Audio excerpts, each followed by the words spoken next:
The story of David and Goliath, found in the Old Testament book of 1 Samuel, is widely known for its portrayal of extraordinary bravery and triumph. Beyond its religious significance, it holds timeless lessons applicable to contemporary life.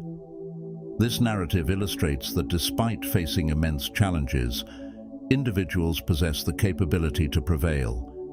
It underscores the importance of faith, whether in a higher power or in oneself, in achieving victory against daunting odds. The story of David and Goliath unfolds against the backdrop of the long-standing conflict between the Israelites and the Philistines. The Philistine army had gathered for battle against Israel, encamped on opposite hillsides with a valley between them. Described as adversaries of the biblical God, the Philistines are depicted as worshippers of pagan gods. On the opposite side of the valley stand the Israelites, led by King Saul, who is noted as the tallest man in Israel. The Israelites are portrayed as servants of the biblical God, preparing to confront their foes in battle. However, amidst the ranks of the Philistine army stood a man even taller than King Saul.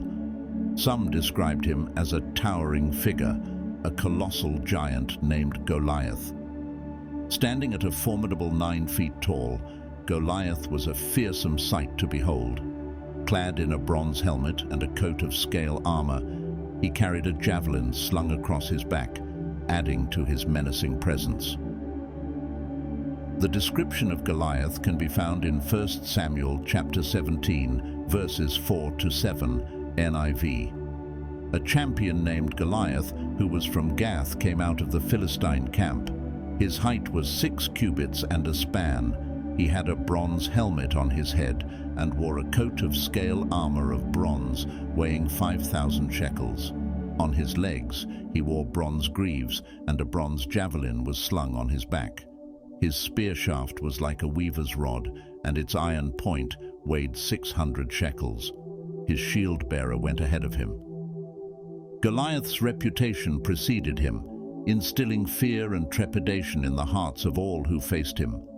He loomed over the battlefield like a formidable force of nature, ready to strike terror into the hearts of his enemies.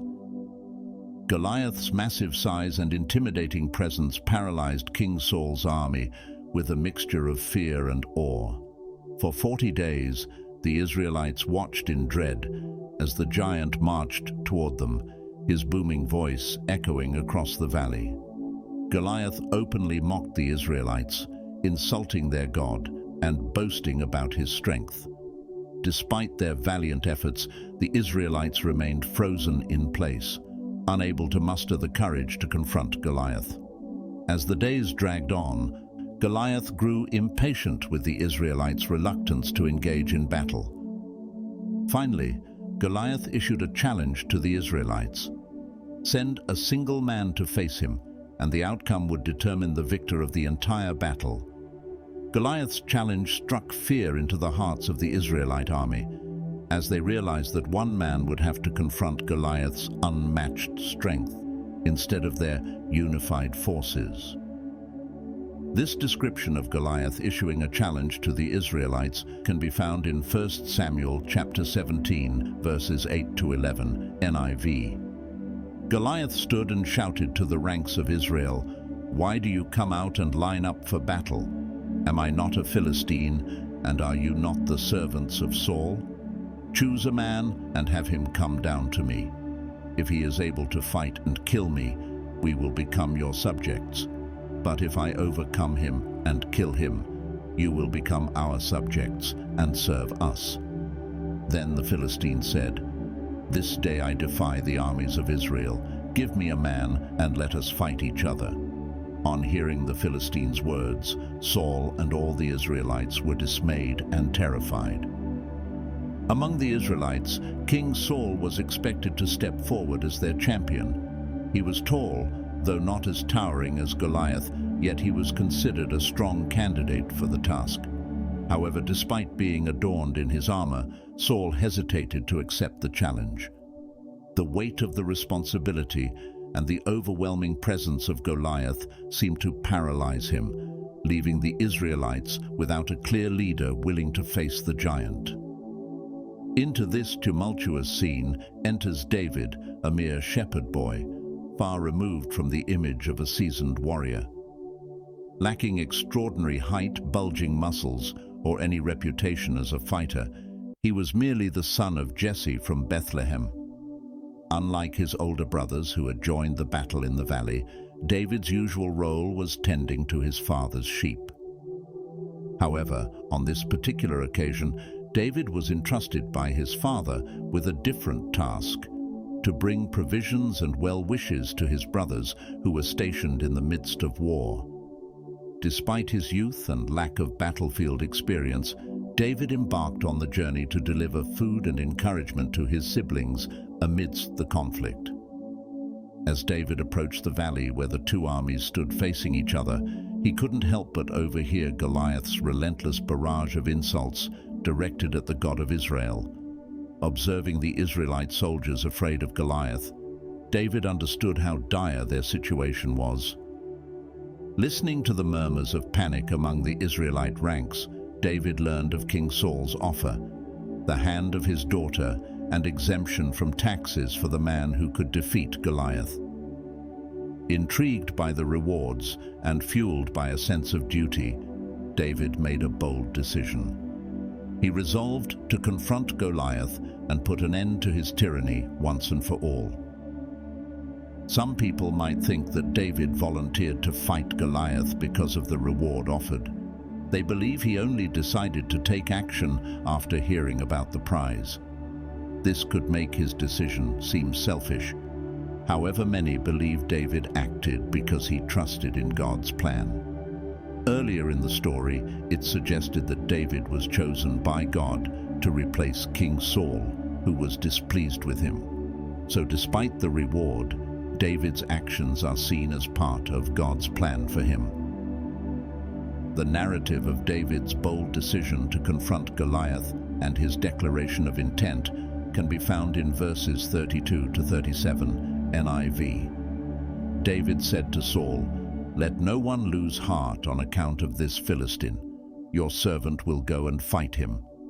Saul replied, "You are not able to go out against this Philistine and fight him. You are only a young man, and he has been a warrior from his youth." But David said to Saul, "Your servant has been keeping his father's sheep. When a lion or a bear came and carried off a sheep from the flock, I went after it, struck it, and rescued the sheep from its mouth. When it turned on me, I seized it by its hair, struck it, and killed it. Your servant has killed both the lion and the bear. This uncircumcised Philistine will be like one of them, because he has defied the armies of the living God. The Lord who rescued me from the paw of the lion and the paw of the bear will rescue me from the hand of this Philistine."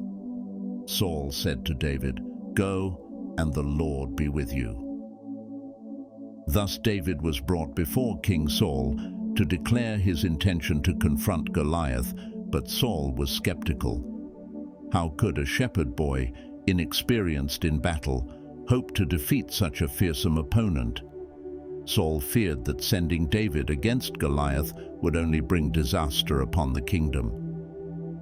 Yet David remained resolute. He recounted to the king how he had bravely fought off both lions and bears that threatened his father's flock.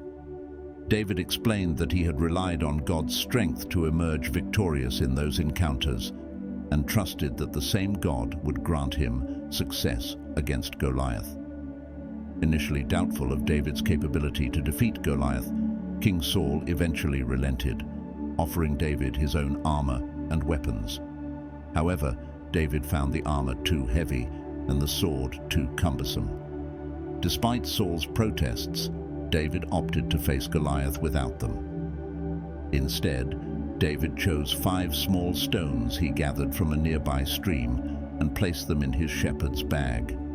With a sling in hand, he confidently made his way into the valley to confront Goliath. Much like Saul, Goliath was unimpressed by the sight of the skinny boy approaching him. In fact, he was offended that such a seemingly weak challenger was presented before him. The giant mocked him, ridiculing his youth and lack of conventional weaponry. In response to David's sling, Goliath scornfully questioned if he was being approached like a mere dog with sticks. He then proceeded to curse David, threatening to feed his flesh to the animals after killing him. Undaunted, David calmly asserted that Goliath would not only lose the battle, but also his life, with the power of his God ensuring Goliath's demise by removing his head. David declared that Goliath would face consequences for his crimes against the Israelites and their God, affirming that it would be Goliath's corpse, not his own, that would be consumed by animals. Enraged by David's bold words, Goliath charged toward him. However, David swiftly reached into his bag, grasped a stone, and slung it with remarkable speed. The stone struck Goliath in the forehead, sending him crashing to the ground in defeat. 1 Samuel chapter 17, verses 48 to 50, NIV. As the Philistine moved closer to attack him, David ran quickly toward the battle line to meet him. Reaching into his bag and taking out a stone, he slung it and struck the Philistine on the forehead. The stone sank into his forehead, and he fell face down on the ground. So David triumphed over the Philistine with a sling and a stone. Without a sword in his hand, he struck down the Philistine and killed him. With the giant defeated, silence fell over the valley as everyone watched in awe as David stood victorious. But David wasn't finished yet. He used Goliath's own sword to decapitate him.